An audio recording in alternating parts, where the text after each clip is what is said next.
오늘 사연은 승현 반장님 사랑님께서 올려주셨습니다. 어제 이 제일약품과 관련한 대탐험을 보다가 다른 약품 회사와 비교했으면 하는 아쉬움이 남아서 이렇게 사연을 남깁니다. 안국약품이라는 우량 기업인데요. 제일약품과 비교해 하나도 뒤처지는 게 없는 기업이라고 봅니다. 저평가 상태가 아닌가 싶기도 한데요. 진단 부탁드립니다. 라고 하셨습니다. 자, 유 반장님, 시청자 승현 반장님 사랑님의 고민 들어드리도록 하겠습니다. 네, 간만에 손승희 앵커의 목소리를 들으니까 힘이 나네요. 자, 그 안국약품 하기 전에 오늘 그 상장 폐지 실질 심사 대상에 오른 삼양옵틱스에 대한 얘기를 잠깐 해야 될 것 같습니다.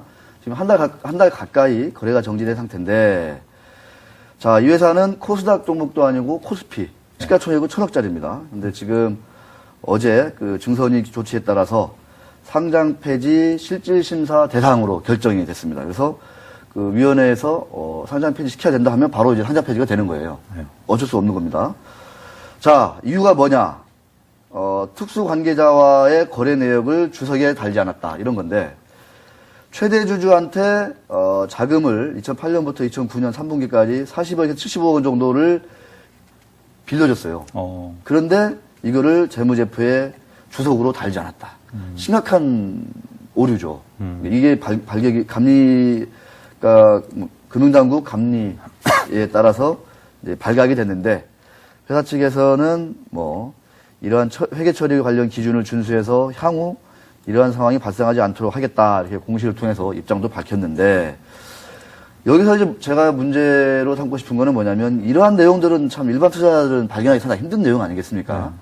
아마 이것도 내부자의 어떤 제보가 있지 않았나, 이런 생각이 들 정도로 상당히 좀, 발견하기 어려운 내용을 이번에 이제 감리에서 드러난 건데, 이 삼양옵틱스는 렌즈 만드는 회사거든요, 안경 렌즈. 근데 무슨 바이오 테마다, 전기 자동차 테마다 해가지고, 온갖 제야의 전문가라고 하는 사람들이 방송에 나와서 떠든 종목이에요. 그러면서 그때마다 주가가 출렁출렁했습니다. 아주 대표적인 테마주인데, 결국은 회사 측에서도 올해 실적 난 거 보면은 상당히 실적이 잘 났어요. 그래가지고 분기 사상 최대 이익이다, 뭐다, 이렇게 막 화려한 이런 기사들이 나왔고, 또 우리 매체에서 왜 홍보용 기사 있지 않습니까? 몇 달 만에 몇 프로 대박 이런 거. 거기에도 단골로 들어가는 회사예요, 이게. 그럼에도 불구하고 우리 갑자기 상당한 금액을 대주주한테 빌려줬는데 이거를 주석이 달지 않았다. 숨겼다는 거죠. 이런 어떤 심각한 분식회계가 적발이 됐습니다. 상장 폐지가 되면은 큰일 나겠죠. 시가총액이 1,000억짜리인데. 지금 주주들이 엄청난 손해를 볼 텐데요. 그러니까요.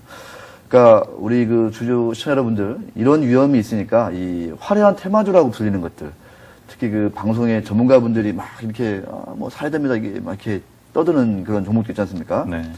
항상 뜯어보고 또 신중하게 해서 결정을 해야 된다라는 말씀을 다시 한번 드리도록 하겠습니다.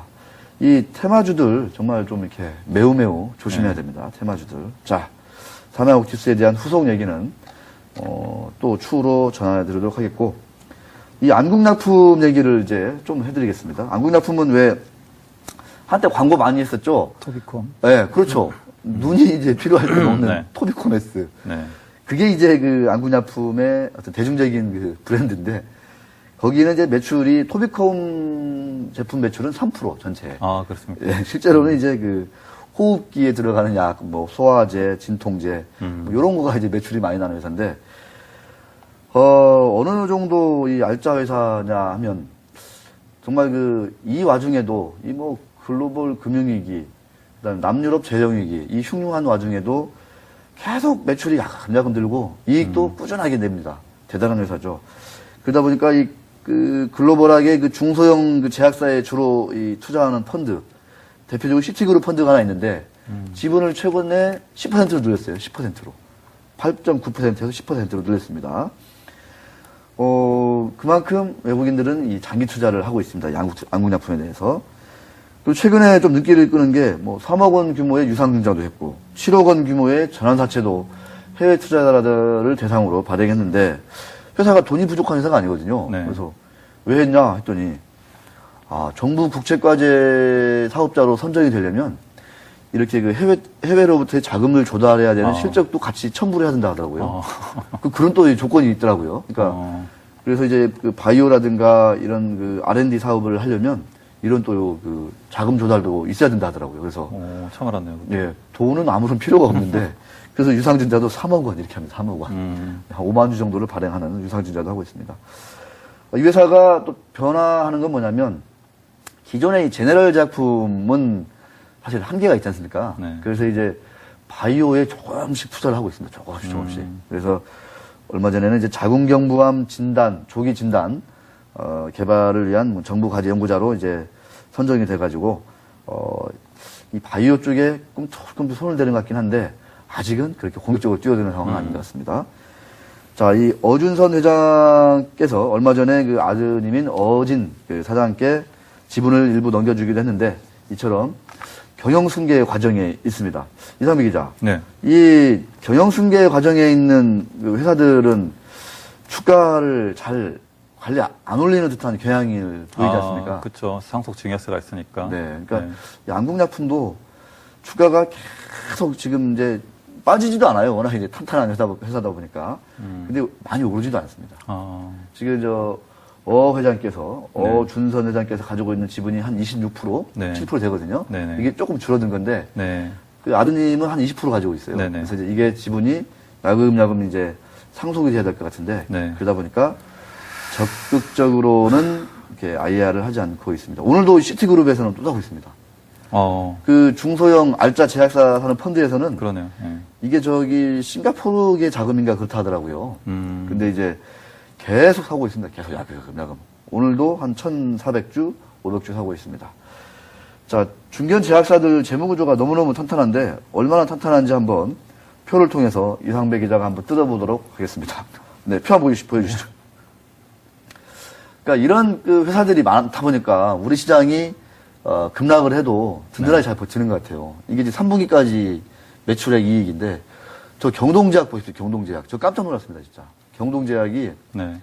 900억 매출에 영업이익이 200억이 넘고 순이익이 160억이에요. 수익성이 저는 대단하네요. 대단합니다. 대단해. 음. 근데 PBR은 이제 1배가 다 안 되는 거죠. 이 제일약품 보면 네. 매출이 3,500억입니다. 매출이. 어. 이익률이 10%가 되는 것 같고 네. 순이익이 270억이고 이렇게 돈을 잘 버는 회사들이 네. 제약사들이 많다고 합니다. 안국약품 말씀드린 안국약품 이익률 10%, 순이익도 거의 10% 나가고 있습니다. 그럼에도 불구하고 PBR은 상대적으로 많이 낮은 것 같습니다. 회사에서 관리할 필요성을 못 느낍니다. 아까 그런 이유도 있고. 네. 그래서 이런 그 제약주들이 안 오르는 이유는 내년에 이제 약가 인하가 되지 않습니까? 네. 평균 한 17%, 18% 네. 정도. 그래서 모멘텀이 없다 이런 얘기인데 영향을 좀 받긴 받을 것 같아요. 근데 그 영향을 받긴 받을 것 같은데 혹자들은 이런 얘기 하더라고요. 지금 정부 입장이 너무 제약사들이 많다. 네. 그래서 이제 글로벌한 이 바이오 회사를 키우고 하려면 좀 숫자를 줄여서 M&A 유도해가지고 숫자를 줄여야 되는데 이렇게 훌륭한 재무구조를 가지고 있으니까 M&A가 되겠습니까 이게? 잘 안 되죠. 그렇죠. 오너들이 이 알짜 회사를 왜 팔겠습니까? M&A 안 돼요. 그래서 워낙 상장된 제약회사가 또 많아요. 네. 그러다 보니까 시장에서 관심이 별로 없는 것 같습니다. 우리 이상배 기자가 한번 좀 재무적으로 또 아니면 좀 정서적으로 한번 좀 뜯어봐 주시죠. 아니, 뭐, 사실 특별할 건 없는 게, 네.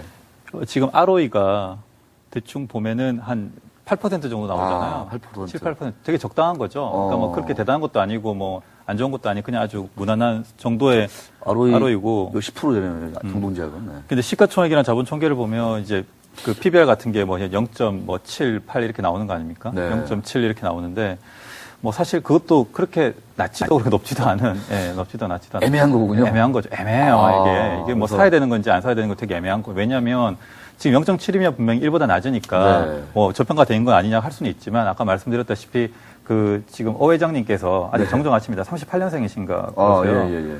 37년생이세요. 37년생이시면 아직까지 굉장히 정정하시고 아직까지 네. 왕성하게 경영활동을 하실 때입니다. 그러면 상속 증여세를 생각을 해서 이제 자녀에게 물었을 때 주가를 그렇게 올릴 이유가 없다. 뭐 이런 생각도 좀 드네요. 알겠습니다. 이상배 기자의 깔끔한 정리였습니다.